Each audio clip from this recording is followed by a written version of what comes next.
It's Desiree Stafford. Super excited to be here with you today because we're talking about an important a topic that I really love talking about, and it is, why you're changing your message 101 times and still not attracting the right clients for you. Now, this topic is near and dear to my heart because I struggled with this for a very long time. And most of the time, this isn't the thing that's keeping you up at night, but it does play a huge role in, how effectively you actually run your business and how fulfilled you feel running your business. So I really want to talk about this. Hey, Jennifer, how are you? All right, so here's the first thing. Typically, clients come to me when they're wanting to sell more high-end programs or wanting to make more with fewer sales. They want to be able to really have a life outside of their business, right? Have the free time to spend with the people they love and all those kind of great things, travel and all that jazz, right? And one of the ways that we can get them there is having them attract the right clients consistently. Okay, so typically when a client comes to me, it's often like a mixed bag for them. Sometimes they attract the right clients, and most of the time they're not.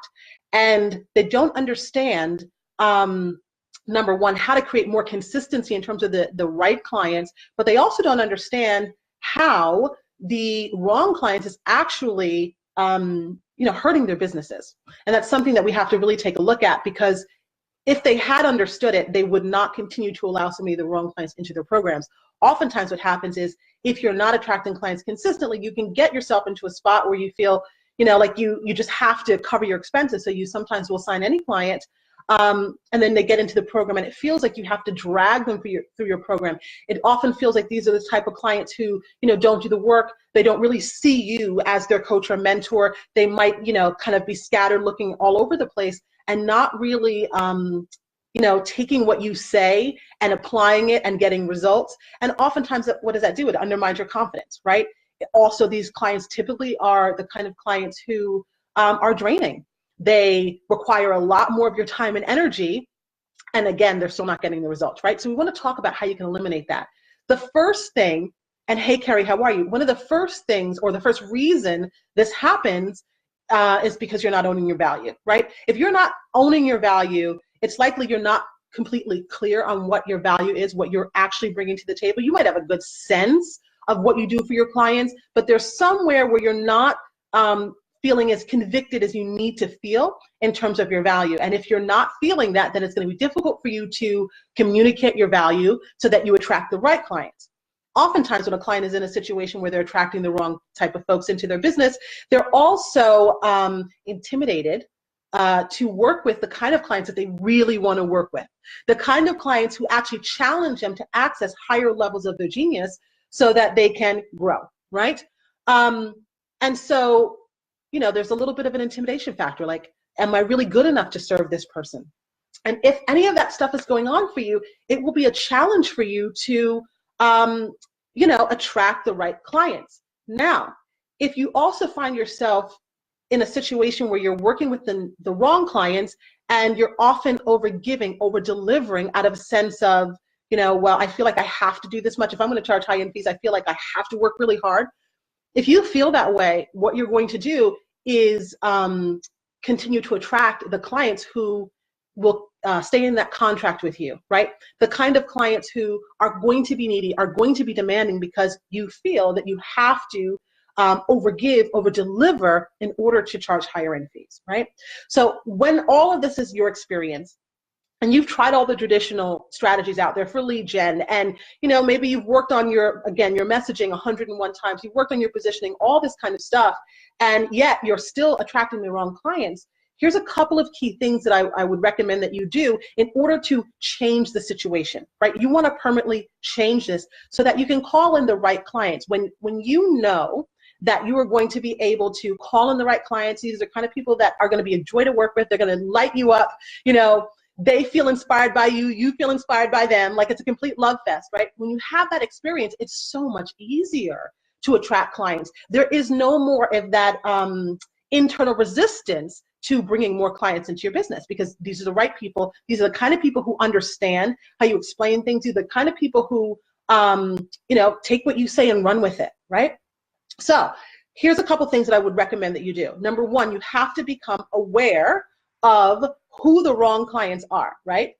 Like, who exactly is in your business maybe right now that's not an ideal client? Understand what about that person makes them a non-ideal client, right? For me, a couple of things I'm looking for is whether or not the person is willing to do the work, whether the person, really gets how I explain what I explain, because the way that I teach is different than other people, right? Do they get it? Does it make sense to them? And are they applying what I'm teaching them? And are they getting results, right? Those are some of the things that I look for. You also want to know what you need to look for in terms of who is the right or wrong client for you, right? So awareness is the first step. The second thing is you want to really be clear in terms of what is your payoff for signing, excuse me, what is your payoff for signing the wrong clients? Now, it may not sound like there's any payoff at all. Excuse me. I have like sinuses or something, and I'm really annoyed because today is karaoke night, and I want to be able to sing, and I'm kind of worried that I won't be able to. But what is the payoff of you continuing to sign the wrong clients? I will tell you, for me, when I was in that spot, I didn't realize that there was a payoff for me. It wasn't until I actually took the time out, like I'm suggesting you do, to really identify what was going on for me. And for me, when I was in that period in my business, I was really feeling like I wasn't really worth what I was charging. And so for me, I felt like I had to constantly give and give and give and give, and it was really not okay for me to receive, right? That was the pattern of thought and feeling that was going on for me.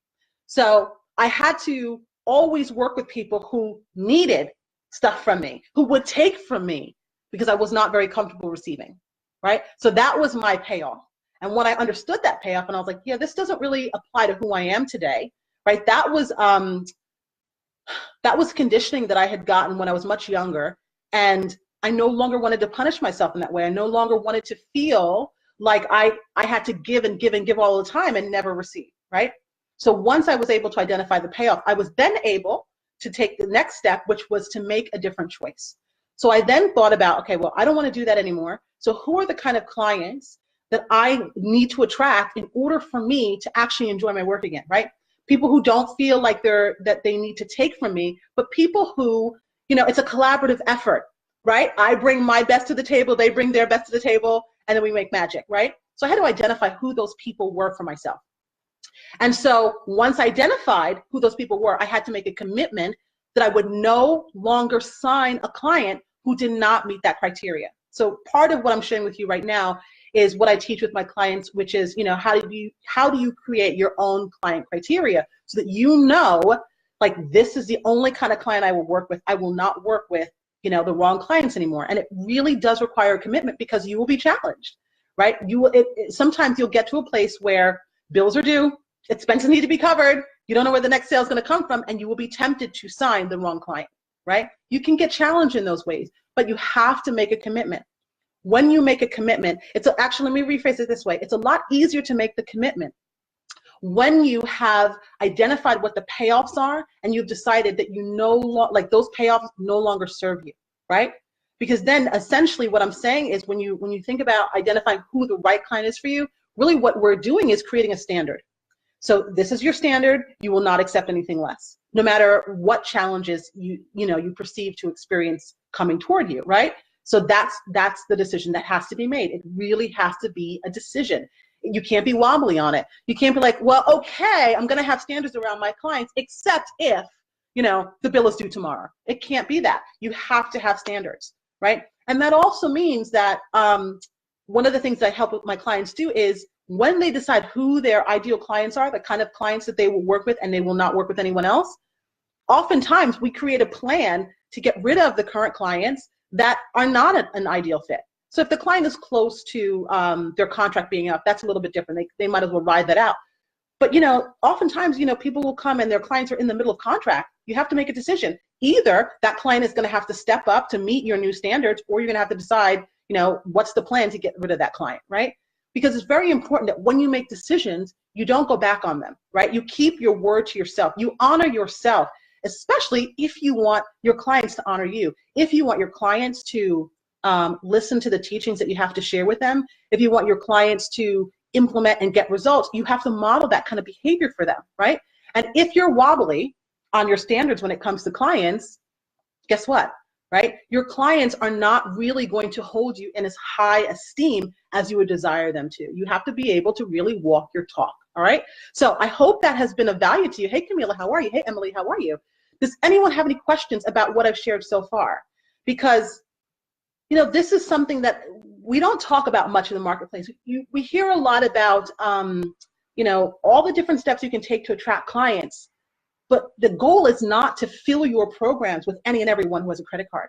The goal is to only work with clients who are meant to work with you, right? The clients who understand the way that you explain things, the clients who implement what you teach them and get results. Otherwise, you're doing yourself and those clients a disservice if you're not working with people who are right fit for you, all right? So I'm gonna let you guys go.